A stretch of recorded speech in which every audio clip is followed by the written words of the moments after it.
Okay, Houston, we've had a problem here. This is a phrase that you have most likely heard at some point in your life. The phrase, "Houston, we have a problem," was said by astronaut Jack Swigert 3 days after the launch of the Apollo 13 mission in April 1970. This mission aimed to return man to the moon after 2 successful missions, Apollo 11 and Apollo 12. But what no one expected was that Apollo 13 would completely change the future of space travel, and that even today we deal with the consequences of everything that happened during that mission. And it is important for us to remember the historical context that led to the existence of the Apollo program. Because as you will see, everything is connected and things could have been different. In the 1960s, the world was in the midst of the space race driven by the Cold War between the United States and the Soviet Union. And from this space race, various achievements occurred, such as putting the first man in space in Earth's orbit. But the United States decided on a slightly more ambitious goal, to put a man on the moon. And thus the Apollo program was born, which would be a series of numbered missions with the aim of placing humanity on the moon, a goal that was achieved in 1969 with the Apollo 11 mission. Hey, Pedro here. This video you are watching was originally in Portuguese, my native language. This is the attempt of our team to translate it to English, and I sincerely hope you enjoy it. Your feedback is extremely important to us. Now, back to the video. In the same year, the Apollo 12 mission repeated the feat of placing astronauts on the moon who aimed to conduct experiments, collect samples, and continue part of the work that the previous astronauts had started. And human beings being human beings, with the success of both, people began to lose interest in the program, as the great goal that sparked their curiosity had already been achieved, landing on the moon. And this became a problem for NASA and seriously threatened the program, because the necessary investment depended on the government, and the government considered public opinion. With less interest, there was less investment, and this cast doubt on whether the next missions would be possible. Some were even cancelled, such as Apollo 19 and 20, with parts of Mission 18 being reused for a collaboration with the Soviet Union called apollo-soyuz. And with all this at stake, the entire future of space missions and the program were directly tied to Apollo 13. And indeed, everything changed completely, but because of something that even NASA was not prepared to deal with. The mission was born with the purpose of returning to the moon to continue the objectives of previous missions, as well as to install equipment such as seismometers and solar panels. And in this way, it would be possible to better study the lunar environment, understand the seismic activity of the moon, and continue building the necessary tools for the man's stay on the moon in a future considered near at the time. The area that would be explored is called Fra Mauro, a region of geological interest that would help to better understand the processes that form the moon and its craters. This would be the first time that the main interest was to study the lunar surface and regions, as both Apollo 11 and Apollo 12 focused more on the technological aspect of the vehicles we had. The rocket used was the Saturn V, which would be the same as the other missions. The rocket had 3 stages, called S1C, S2, and S4B.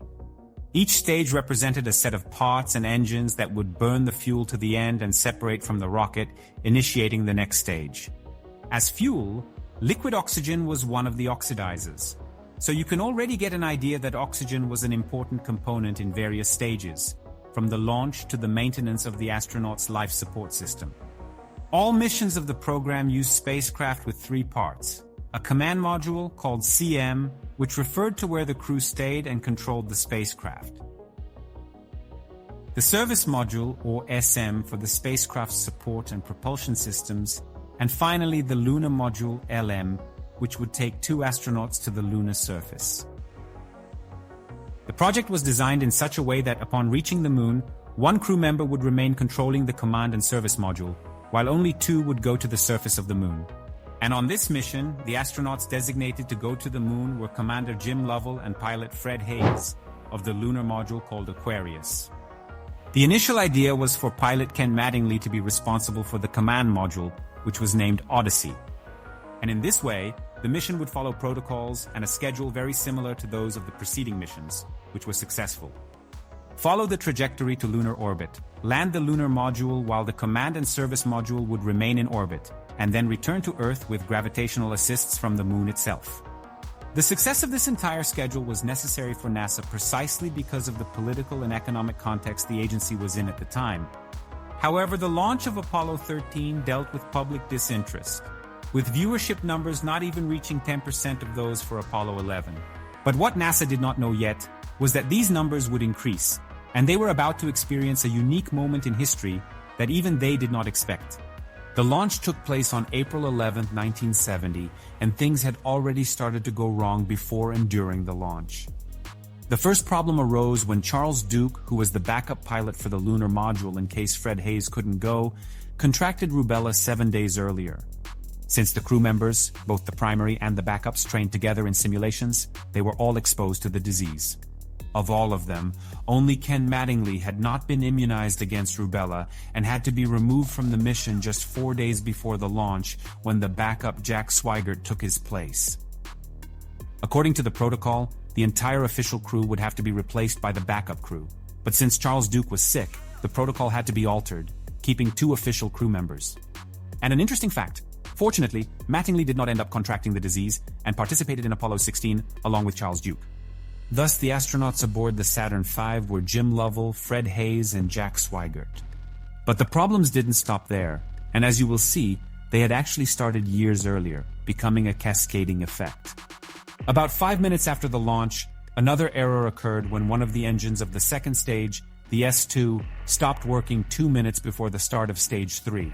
This caused the remaining engines to burn longer than initially expected, and the final stage had to burn about 9 seconds more to achieve the necessary thrust. But despite the initial scare, the launch was successful, and for about 3 days everything seemed normal in the mission, with the astronauts interacting with the control center on Earth, located in Houston. They recorded videos for the public, played around, and showed their daily life with tutorials on how to drink water inside the spacecraft, almost like a vlog in space. The atmosphere seemed relaxed for both the astronauts and the control center, with everything proceeding as expected even after the scare with the failure of one of the engines. But soon all of this would change, and it would change not only the course of the mission, but also the lives of the astronauts and the direction of all space exploration. After the astronauts had completed their routine activities, the control center asked Jack Swigert to turn on the fans located in the oxygen tanks. This was because the pressure readings seemed to be having issues, and the fans helped mix the oxygen to provide a more accurate reading. This procedure was done once a day, but due to the request from the control center, Swigert did as asked, and 90 seconds later, there was an explosion. 26 seconds later, the famous phrase, "Okay, Houston, we've had a problem here," was said by Jack Swigert, and about a minute later, it was repeated by Commander Jim Lovell. According to astronaut Fred Haise, who gave an interview to NASA in 2020, they did not know what had happened, and that was when Jim Lovell decided to investigate. In fact, Lovell mentioned in later interviews that he initially thought it was just Haise banging on something, which was a prank he used to play to scare the other two. But seeing that Haise seemed unaware of what was happening, he decided to investigate and left the lunar module, where he was, to the service module. In the service module, he saw that the panels showed the oxygen measurement was 0 in one of the tanks and decreasing in the other tank.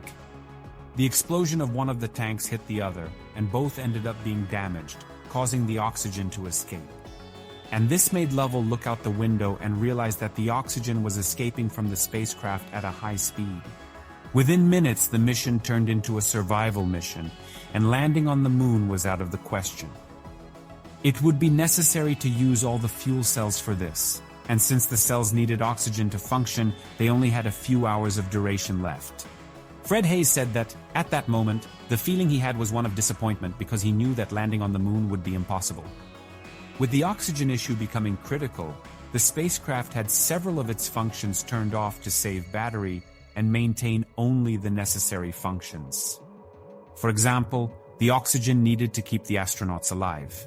The control center on Earth, which was being led by director Gene Kranz, instructed the astronauts to use the lunar module as a sort of lifeboat. This was something used in the training of the Apollo 10 crew, but it had never been put into practice, as the chance of it happening was minimal.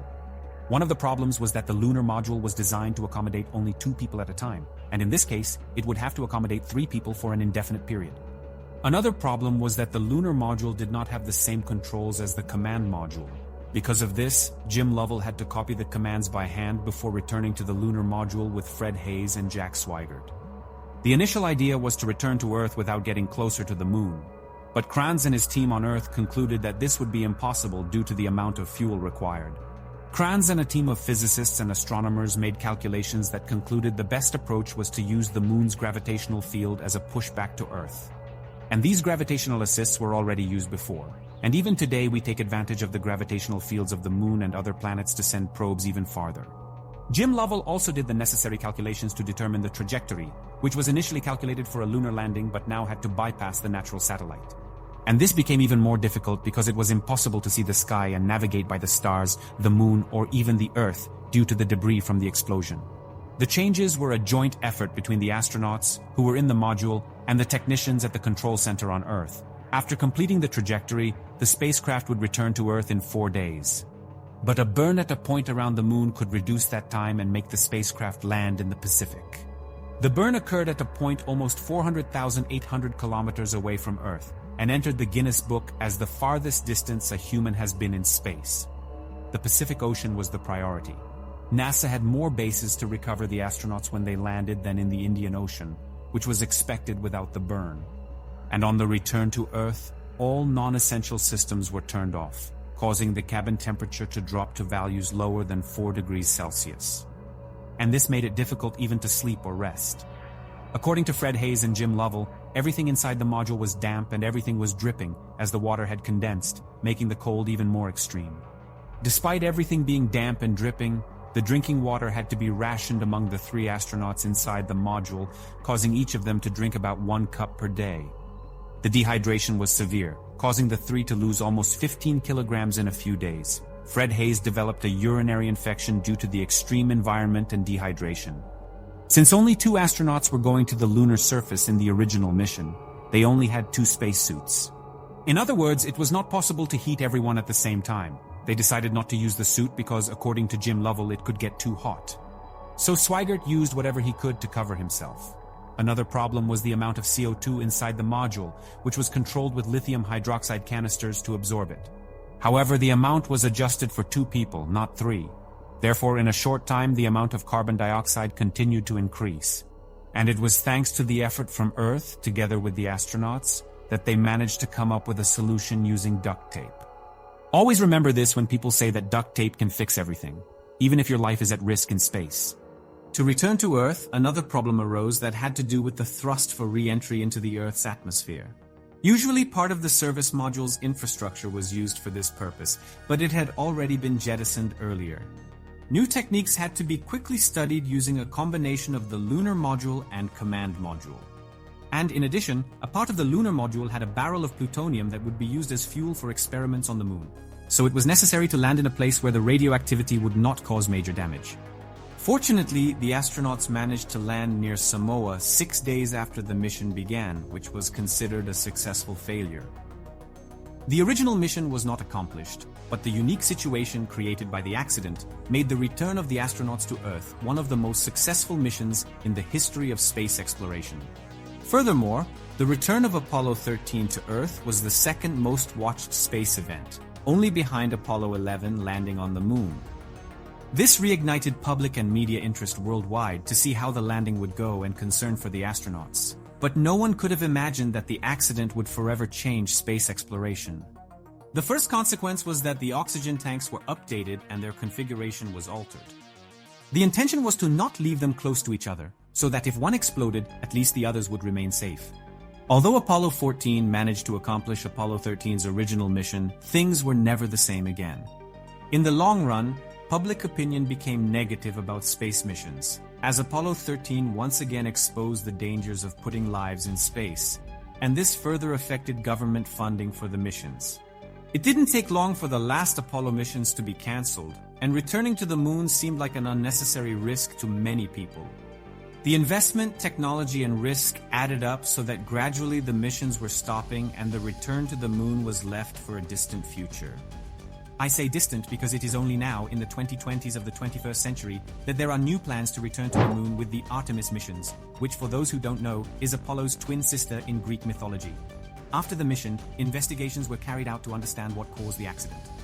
The investigation discovered that the problem occurred in the oxygen tank 2, where the insulating part of the electrical circuits of the fans was damaged. And because they were damaged, when Swigert turned on the fans at Houston's request, it caused a short circuit, igniting the spark with other gases present there, such as hydrogen. And with the temperature of the gas increasing, the pressure in the tank soon rose, creating a true explosion that damaged the spacecraft. They discovered that oxygen tank 2 was present in Apollo 10, but it was removed for maintenance before Apollo 10 was launched. And during this exchange, the tank was dropped on the ground, but it did not appear to have any damage. The problem was the internal damage, which in some tests even showed that the tank did not empty properly. But they believed that just increasing the pressure would solve it. And this increase in pressure raised the heat inside, which damaged the wires, leaving them practically exposed and ready to explode. And as if that wasn't enough, during Apollo 13 they made a voltage switch in some of the spacecraft's systems, including systems connected to the thermostat. But they forgot to inform the company that manufactured the thermostats about this change, so they were not working properly, making it difficult to monitor the temperature in the tanks. A series of errors led to the accident that could have ended in one of the worst tragedies in space exploration. The Apollo 13 mission shows how anything can be a risk, like even dropping an oxygen tank on the ground. Imagine how many more things are just as sensitive on a trip to the moon. What is reassuring is knowing that technology has advanced, and we are about to witness new missions to the moon in the coming years with the Artemis project. And this act may have been something good for us to further improve and reduce even more the possible risks in such journeys. Fortunately, Artemis I has already started off on the right foot and has been quite successful, and the future really does seem promising. But it is always good to remember that it was the efforts of astronauts like those of the Apollo 13 mission that enabled us to reach the moon and also understand a little more about it, which is humanity's first stop in the universe after Earth, of course. The story of Apollo 13 is terrifying, intriguing, and fascinating. I hope you enjoyed it. Thank you very much and see you next time.